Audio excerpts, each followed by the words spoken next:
I'm going to read you a story from a book called Stories for a Man's Heart. And this was compiled by Al and Alice Gray. And I've referred to this book many times. I've used many stories out of it. So I hope this catches your imagination and stirs your soul. It's called For Richer or Poorer, and it's retold by Rochelle Pennington.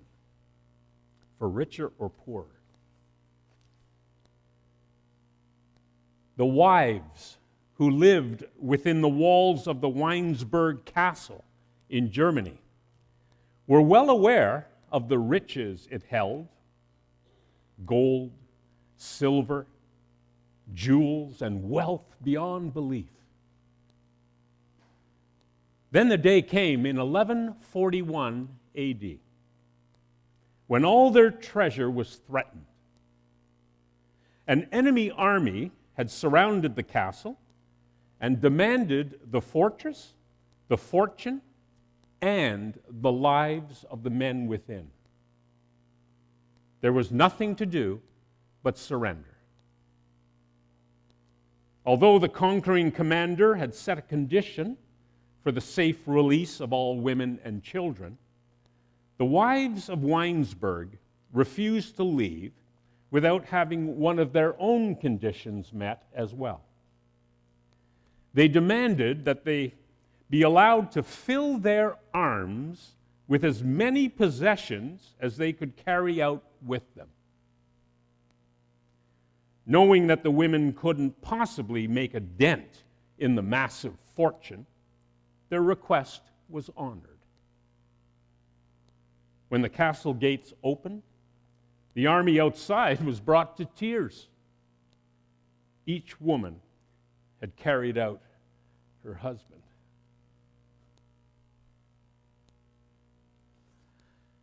Like our bulletin cover this morning that Lorene picked, love came down. And surely love came down that day, just as it did that first Christmas day, and every day, for that matter, that we enjoy. Now, when I say love came down, I want to be really clear on what I'm saying. I'm using the term metaphorically. Not for a second am I saying that some cosmic being far, far away, living in a place far, far above, sent love down to us literally. Okay? I'm using the term to mean sent love into the universe. The God who is love made himself known and present to us that day, as she does every day. Because, you see, a key name in the Christmas story is the word Emmanuel, which means God with us. The God within Jesus and also within us is the same God who is with us always. Note that Emmanuel does not mean God over us, or God above us, or God outside us, or God judging us. It does not mean God as patriarch par excellence, or God as judge, or God as condemner. None of these. Rather, Emmanuel means God with us. God among us. God in our midst and within us. And so when I say love came down, what I'm really saying is love came alive in us. A love that is God. a love that exists all around us, in every moment and in every place, if only our hearts would be open to it.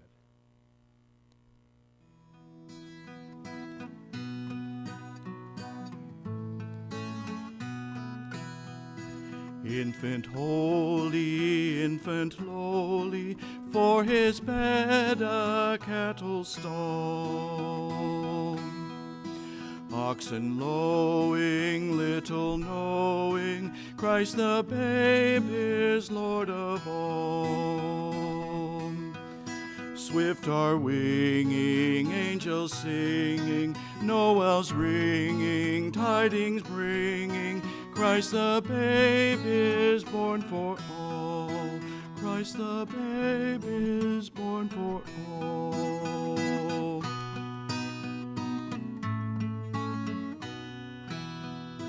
Flocks were sleeping, shepherds keeping vigil till the morning new. Saw the glory, heard the story, tidings of a gospel true.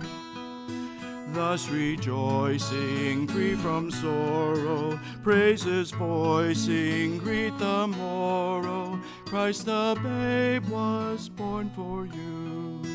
Christ the babe was born for you.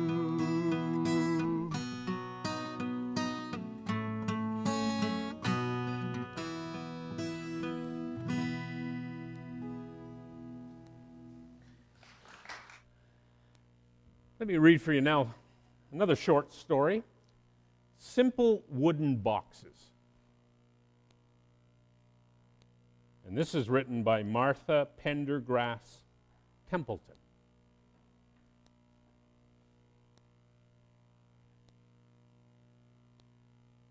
I suppose everyone has a particular childhood Christmas that stands out more than any other. For me, it was the year that the Burlington factory in Scottsboro closed down. I was only a small child. I could not name for you the precise year. It is an insignificant blur in my mind. But the events of that Christmas will live forever in my heart. My father, who had been employed at Burlington, never let on to us that we were having financial difficulties. After all, children live in a naive world in which money and jobs are nothing more than jabberwocky. And for us, the excitement of Christmas could never be squelched. We knew only that our daddy, who usually worked long, difficult hours, was now home more than we had ever remembered. Each day seemed to be a holiday. Mama, a homemaker, now sought work in the local textile mills, but jobs were scarce. Time after time, she was told no openings were available before Christmas, and it was on the way home from one such distressing interview that she wrecked our only car.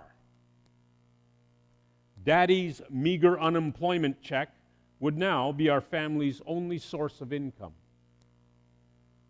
For my parents, the Christmas season brought mounds of worries, crowds of sighs and tears, and cascades of prayers. I can only imagine what transpired between my parents in those moments when the answer came. Perhaps it took a while for the ideas to fully form. Perhaps it was a merging of ideas from both of my parents. I don't know for sure how the idea took life, but somehow it did. They would scrape together enough money to buy each of us a Barbie doll. For the rest of our presents, they would rely on their talents, using scraps of materials they already had.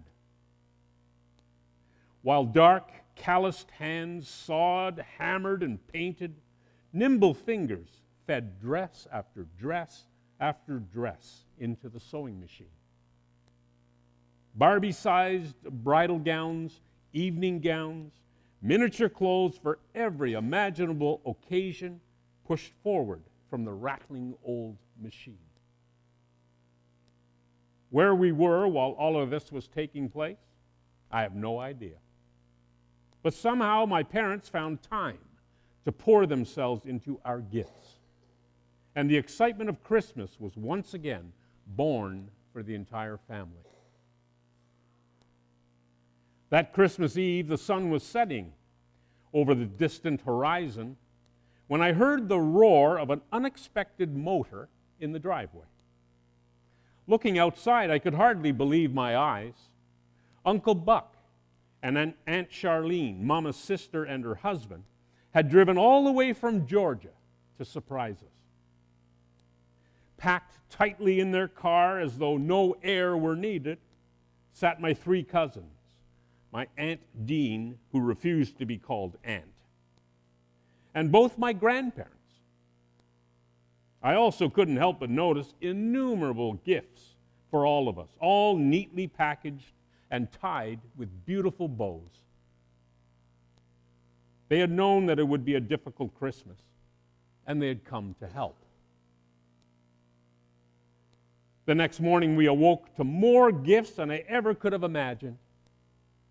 And though I don't have one specific memory of what any of the toys were, I know that there were mountains of toys, toys upon toys upon toys.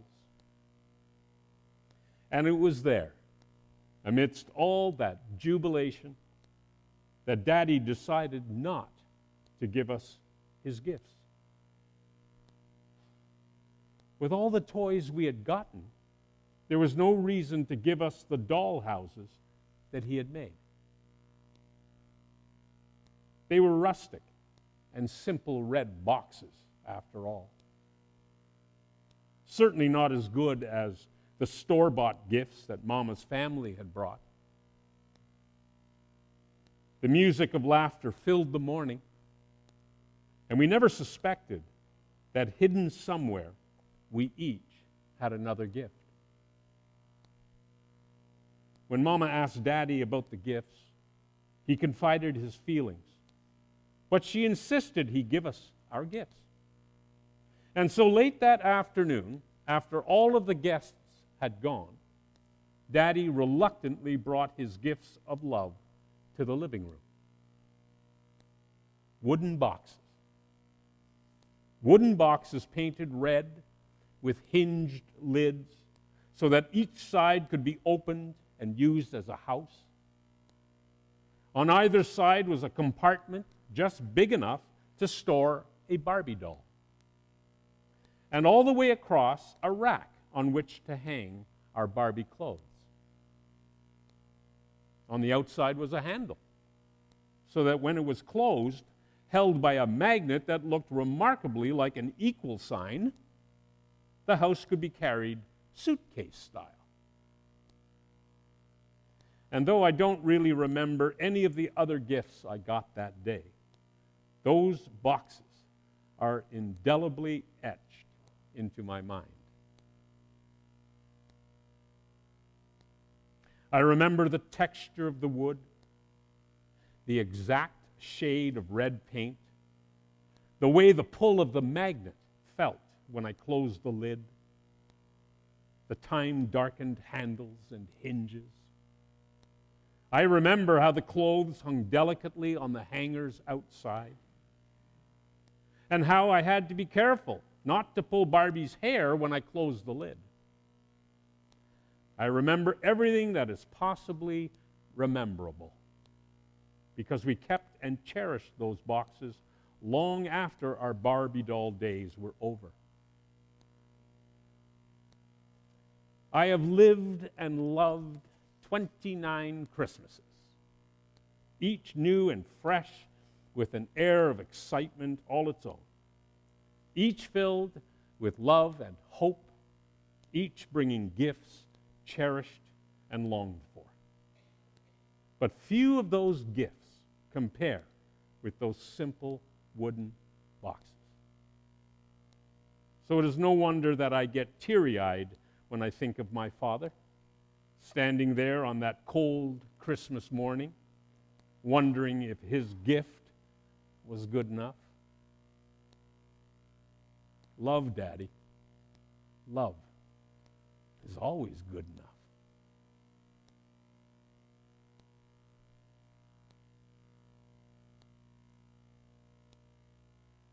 Love came down that Christmas day long, long, long ago. It continues to live in each of our hearts today. Yes, love surely is the greatest gift of all. If only we open our hearts